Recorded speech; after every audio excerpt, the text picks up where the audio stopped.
Hello, housemates, and welcome back to Avernum Escape from the Pit. This is Lethe, and we are continuing today in the River Lethe series.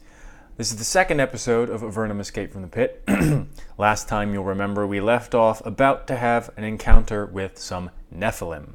Now, in this game, Nephilim are, thank God, not angel-devil hybrid, which actually look like humans or something like that. No, they are cat people. You will have noticed that in the character creation here for Avernum Escape from the Pit, there was no choice of race for your character. That's something that changes as you go through the games. It may change as early as the second game, and there are two more races that you will get to play, one of which is the Nephilim. So that's something to look forward to in the future games. And as usual, the different races have slightly different stats. So let's load up our game.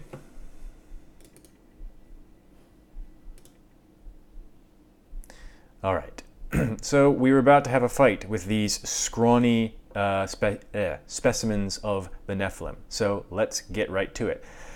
Combat, you can either, most of the time, if the creatures are hostile already, and they'll be represented by little red dots on your mini-map here, you can just walk towards them and combat will start of its own accord.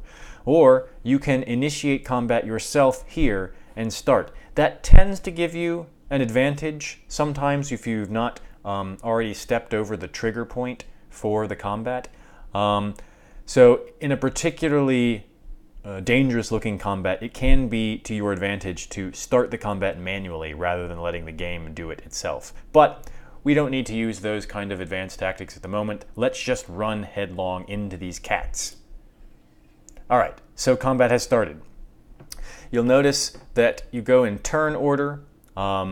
It's not necessarily the case that the first person in line will go first. It's based on things like, I believe, dexterity, and there are certain skills which can give you more action points and let you be more likely to act first. So sometimes you won't go first at all, the enemy will. But as it stands, our leader is going first. Each movement across a square is one action point. You see it went down to 7 there. And as long as you have one action point left, barring certain abnormal circumstances, if you are in range, you can attack with one action point left. But if you attack when you're already standing right next to an enemy, you will use up all of your remaining action points, again, without certain non-standard circumstances being in place. So we're going to run right up here. You'll see we have one action point left. We're going to use our crude dagger and stab the scrawny Nephilim. Alright, so we did a good amount of damage there, much more than half of his health. It looks like they are very underfed and under-equipped. We, having been sent directly from the surface, have some modicum of equipment, and we've been eating healthy surface food fairly recently, and we've been getting the sun fairly recently, so I bet we're just at a general advantage. Now our rogue goes. We're going to move up to here. We have no action points left. Now, you can click here to see pre-spells or mage spells if we were using our other character, and you can mouse over them. You can see the grayed out ones are the ones which you have yet to get. There is a fairly small number of spells for each. This is something which represents a streamlining from the old game, in which I remember there being quite a larger number of spells. And we start off with these 4. And so it tells you how much energy they cost, and this is your energy pool, and this is your skill. So this heals for 9 to 33. This gets rid of sort of debuffs, like poison and acid, which aren't mental. So there are mental effects like being afraid, being charmed, this will not get rid of. Smite, so a basic damage spell, does 17 to 31 damage. And there are damage types here, which match up to the resistances. We haven't looked at the character stat screen yet. We'll do this after the combat. A protection spell, and we don't have that one yet. So we are going to smite. And so when you have a targetable ability, you can see that you can either click on your target or press a letter. So you can see it auto-moved me into range there, because I was not in range to begin with. So know the range of your spells so that you can move yourself into the exact position beforehand. Again, it's not that important right now, but it will be at later times. So we're going to move our wizard up. You can see we start off with Bolt of Fire, 13 to 29 damage, cost 1 energy. We could do this all day. We have 55 energy. Can summon a beast. We can put on a cloak, which gives our party's attacks a chance to curse the enemy. And we have a daze effect, which is a mental debuff. We're just going to continue with this, the distance damage attacks. Oh, we got a little bit hit there. Oh, a critical hit which seemed to have done 0 damage. That's unfortunate for the Nephilim. So we're going to continue trying to mop these critters up. Oh, we missed. There we go, a backstab. So apparently you backstab when you flank a character, and I'm not exactly sure how the flanking mechanics work because there was no one behind that Nephilim enemy. There was another party member in front of him. Maybe it's just you were flanked when you are touching more than one hostile enemy hex square. I'm not exactly sure. We'll figure that out as time goes on. So let's do a little bit of healing just to see how it works.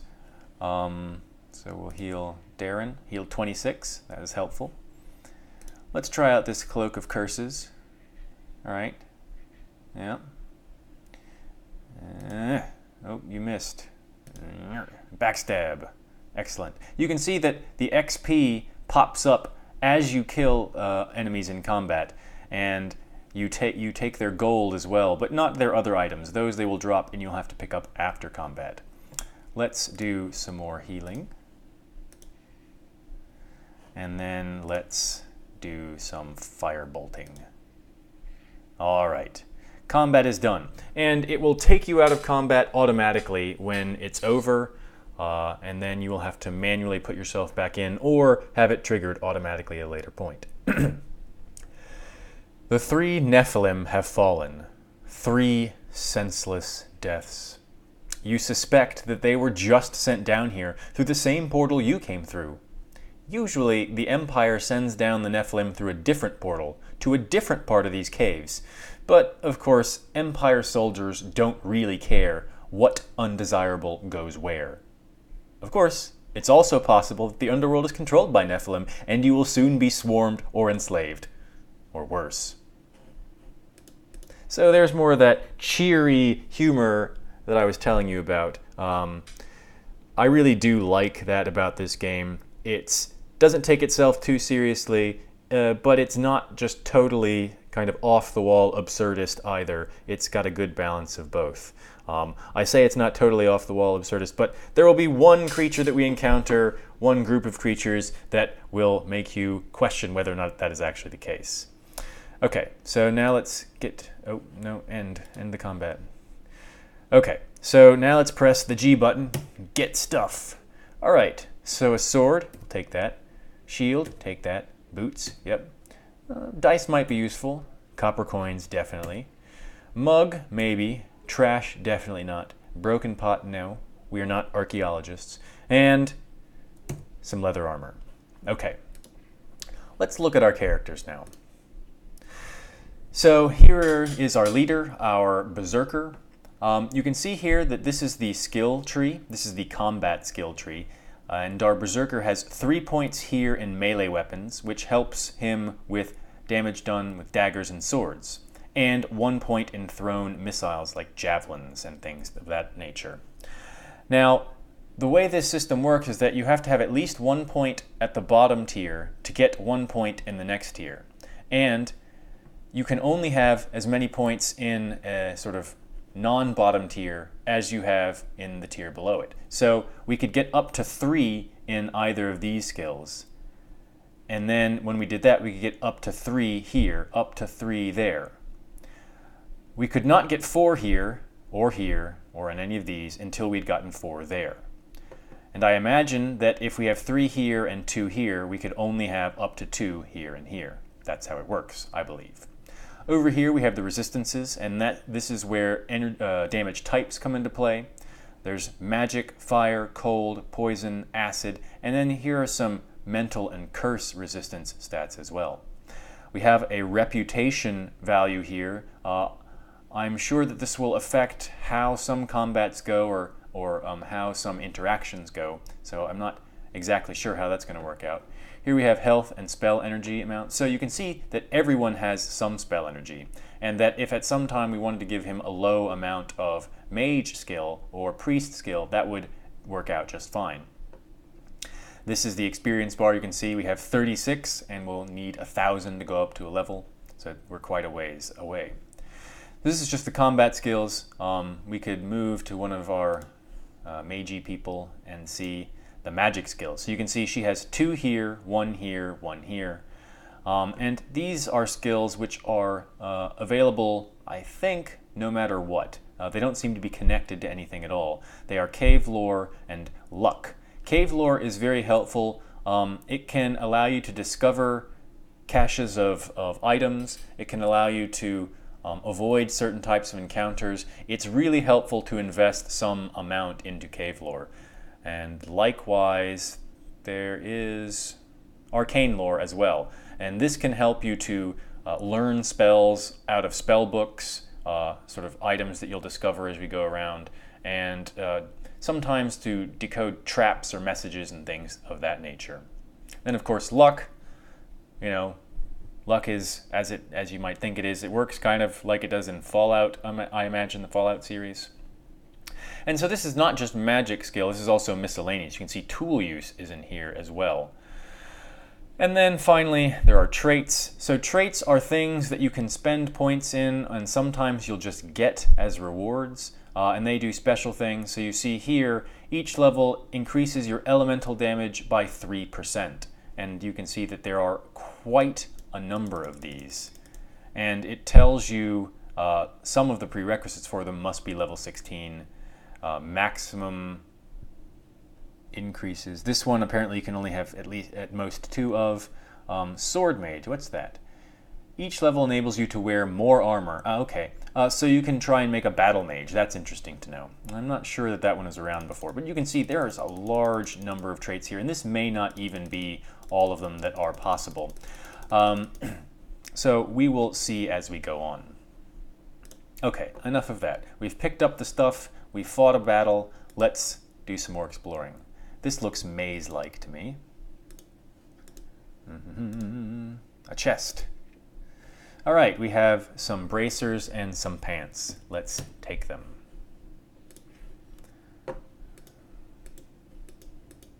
No. There we go.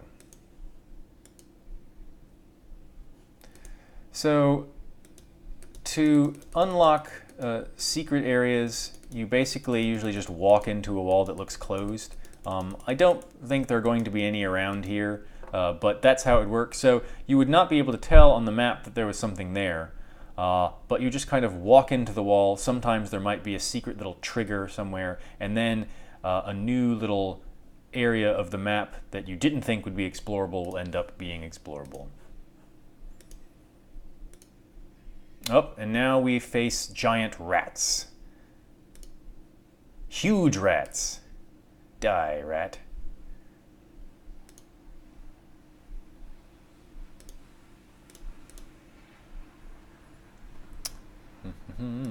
Let's see, what can you do from here? You can... Let's protect all of our peoples. And let's put that cursed cloak on all of our peoples. Aha, we were missed. And that is the old biting noise from the Exile games that I remember. That's been the same for ever and ever. Some nostalgia there. Oops, wrong character. Let us smite this rat. And then let us burn this rat. The rats are done. Oh, no, there are more rats. We have apparently stumbled into a rat nest. A huge rat nest. Can we smite from here? I somehow doubt it. Okay, we had to move a little bit. Again, I'm not too worried at this point in the game of getting myself into trouble by doing that. It's something that you need to be careful of later. All right, are there any more rats? I see a red square there, so I think that we are not done yet.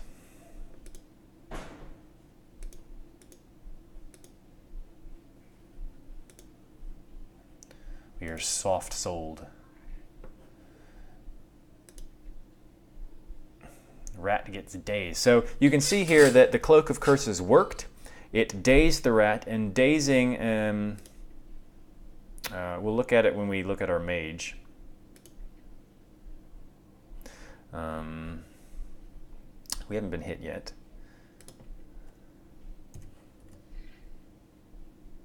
So dazing confuses the nearby enemies, and they may have a chance of not being able to move or attack for a short time. So it's kind of like a stun, basically.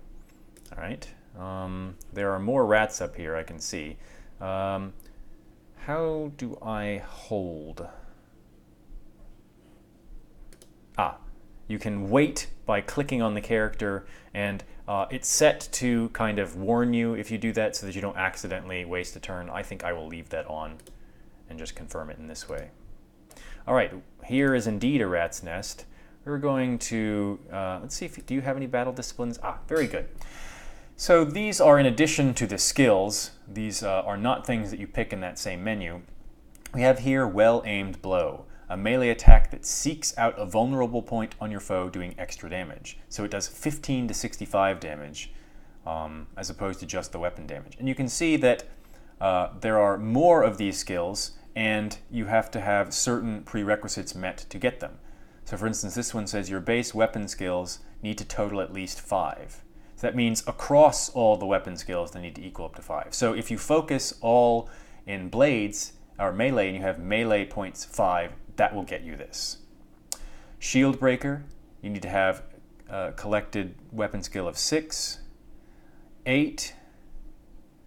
Trying to see if any of these are specific. Now, these are all very general. So the more weapon skill you have, the easier it will be, or that's how you unlock these. So getting up to 20 across all of your weapon skills will let you get this Battle Frenzy. And again, that could be just 20 in melee if you wanted to specialize in that way. So we're going to wait here. You are also going to wait here. You're going to walk up, and you're going to do some smiting. You're going to walk up, and you're going to do some exploding. See, that was an instance in which moving up automatically was not the best idea because it put my mage out in front of my combat characters.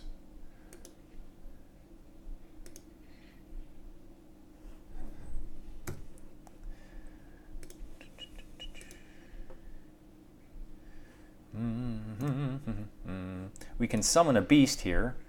Another, oh, this is only a giant rat. We're at a disadvantage.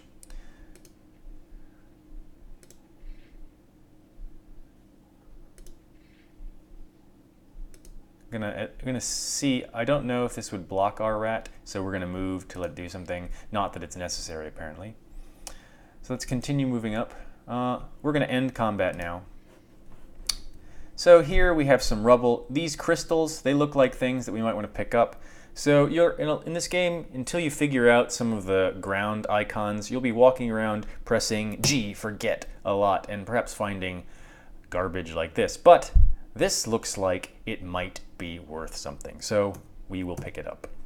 I should probably arm myself with some of the things that I found at this point. So let's go into the inventory screen. He is going to be our sword and perhaps sword and shield person, so let's give him this very crude sword. I could dual wield. I think that takes points to do. So instead, I'm going to put on a shield. I'm going to give him, is this better than the armor that he's wearing? Leather? Leather? No. We give you some boots, though. And that's what we'll do all for now. Let's move to your... Oh, so their packs are distinct from each other. Oh, that's good to know. So that means I need to do this? Yeah, that's what I need. You already have armor. Do they all already have armor?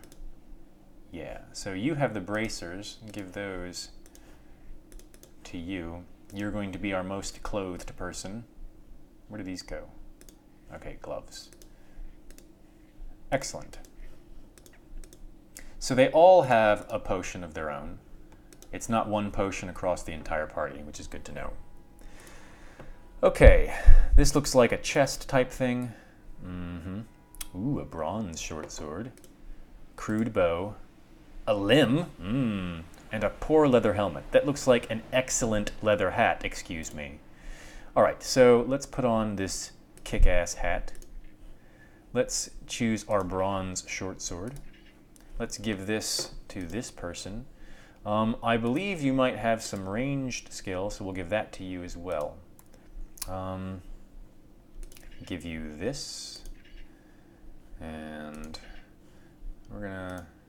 No, we need to get out of this menu to do that. Do you have any... Yes, you have some bow skill, so we will give you the bow. It's really helpful to have someone who can do ranged attacks, or at least it has been in previous versions of the game. So you want to make sure that someone can do that. That way you don't only have to rely on your mages to like shoot people across rivers and things to that nature, because sometimes there'll be enemies across the river that might be immune to the types of damage that your spellcasters can do. Did the rats drop anything down here? Just bones. So this is the sort of place that looks likely, if it weren't blocked, for a secret passage. That rat is, of course, just following us around. Can we switch who's picking this up? Yes. Crude leather gloves. Those are +4 armor, -5% chance to hit. All right, so these are basically identical to the other things. Here's a belt. Crystal. So let's give you the belt. Let's give you gloves. And here we find another body of water. The cave to the north is divided by a deep pool of foul, stagnant water. There is a man standing on the other side of it, watching you, his sword drawn. Perhaps he can tell you how to get to safety, if there's anywhere safe down here. So he's on the other side. I think we could get to him if we went back around, but let's explore a bit first. Oh, he's going to yell at us across the ocean. His name is Lagrin. There is a pool of foul, stagnant water dividing this cavern in half. On the other side of the morass, a human is staring at you. He has a dented bronze broadsword and a heavy leather jerkin. Your relief at seeing another human is not enough to keep you from noticing the coldness of his gaze, or how he seems to be sizing you up. He gives you a half bow and smirks. I, Lagrin, welcome you to the underworld, and from the look of you, you are a warrior, not the weaklings and malcontents we've had come through so far. So now we can choose what to say, and this is obviously the role-playing aspect of it all. So we can choose from these. I'm not going to read out all the options. I'm just going to pick the one that I think is best, and then I will speak that one aloud. So I'm going to go with 3. I'm going to try and be diplomatic here. Greetings, I mean you no harm. He gives you a mocking little salute with his blade. Oh, of course. None of you other arrivals want to hurt me. But how, I wonder, do I feel about you? You're trapped in this basement with me after all. What do you mean? He points at something hanging around his neck. It's a key. These caves are where all the new human arrivals are supposed to end up. Then the Avernites, noble beings that they are, find you, bring you out, and help you. But then I stole this key. I came down here and I locked the gates behind me. Now you are all stuck down here with me and my helpers. This sounds like he's a bad dude. And what do you think you will get from me? Just intelligence. Now I know how many of you there are and how armed you are. Now my servants will be prepared. He gives one more little bow, lets out a harsh laugh, and turns to leave. So we could try and live a bandit life, we could be proud, or we could just stare as he goes away.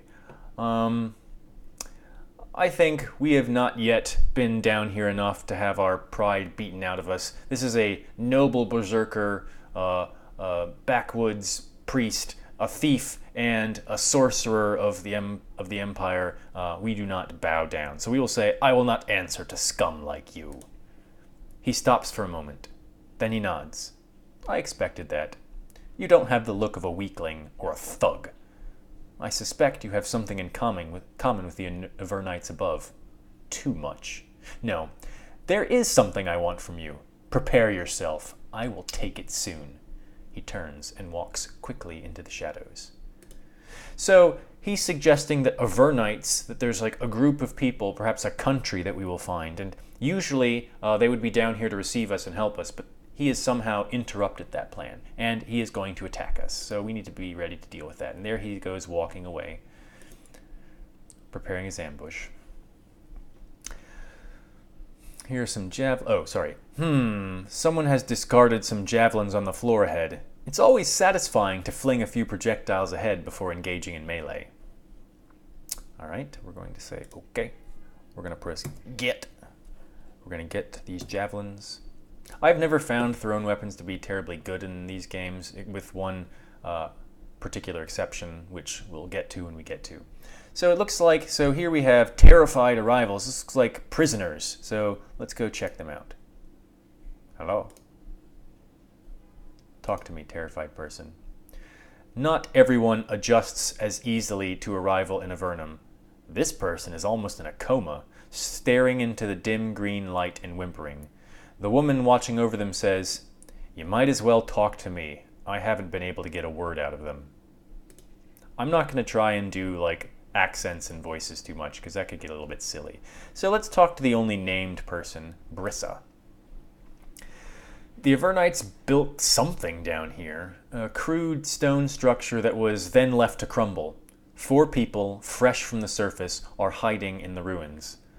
They look like ordinary people, farmers and merchants, who angered some empire lord or said the wrong thing when the wrong person was listening. Now they are trapped in the underworld for the rest of their lives, empty-handed and terrified. Only one of them seems to have kept her self-control. She is a young, stocky woman. She holds a crude spear in her trembling hands. Who is there? When she gets a look at you, she lowers the spear slightly. You are not one of the thugs, are you? I am Brissa. Are you trapped down here like us? Let's go with, let's ignore her question and ask how she came to be here. The others? She looks at the 3 cowering in the corner. I don't know. They are barely able to talk. As for me, I suppose that I was disloyal to the Empire. How were you disloyal? She winces. I refused to give one of their mayors my favor. He decided to take his own petty revenge, and I would not speak of it further. Will they be all right?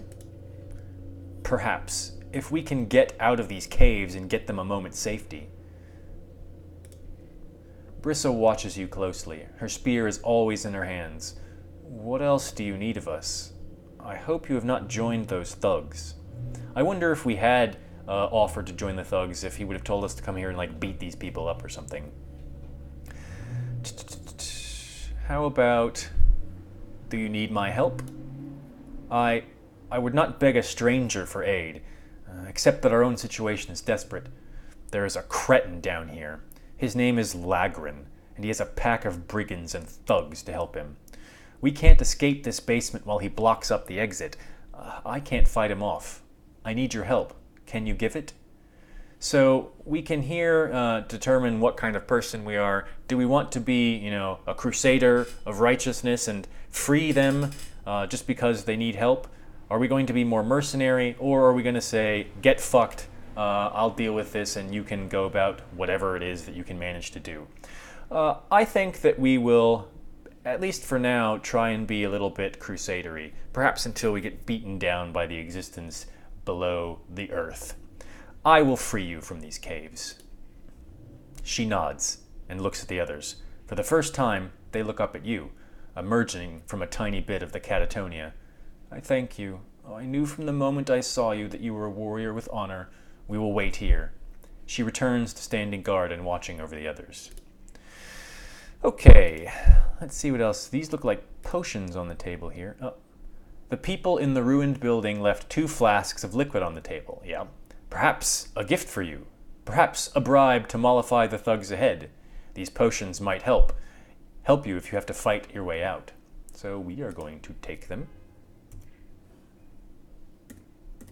So remember, these are 3 potions in Corbin's inventory. They are not spread across everyone's inventory. So this means that we have a great deal of inventory space, which is pretty cool. All right. You can see they'll say little things, so it's good to pay attention to your surroundings. Let's see if when we run into some people. Ah, Roland. After your meeting with Lagren, you aren't surprised to find these people waiting for you. 3 humans who have teamed up with 2 Nephilim. They smirk, raise their blades to you as they step into the dim light of the fire. As the reek of burning fungus assaults your nose, one of them says, "Well, you knew this was coming. Lagren let you know what was happening. I hope you're ready. At least you won't be in this pit much longer. So we could beg. Let's see. Let's see if we can, fluff our feathers up a little bit and maybe scare these guys." "You haven't figured it out? Lagren gave the order. First, we do you. Then those pathetic peasants back down the hall. But I'll do you a favor. Don't fight us, and it will be quick." They advance upon you, greedily eyeing your weapons and armor, such as they are. All right. So we're going to show these people who's boss. I think I'm going to make them come to us.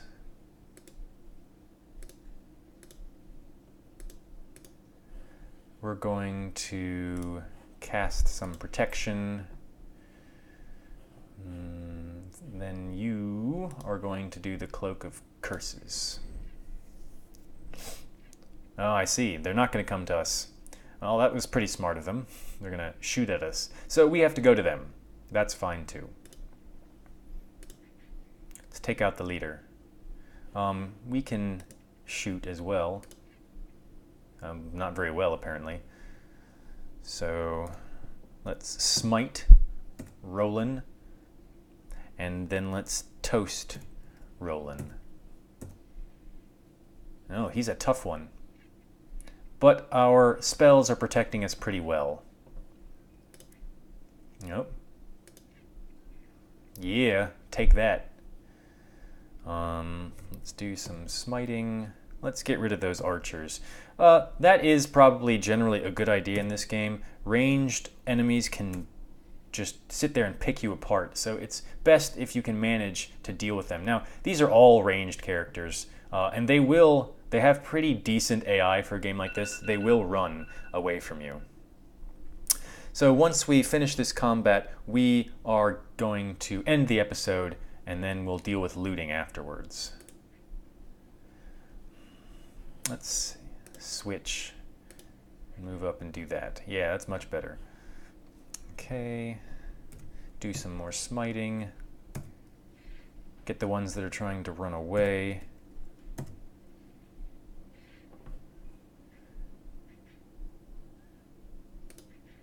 Yeah, 1 hit. All right, we dealt with them. So, we're going to end that right here. We'll do the looting when we get back. I hope you enjoyed watching this. If you did, please remember to hit that like button and also subscribe to the channel. And until next time, I don't care what you do.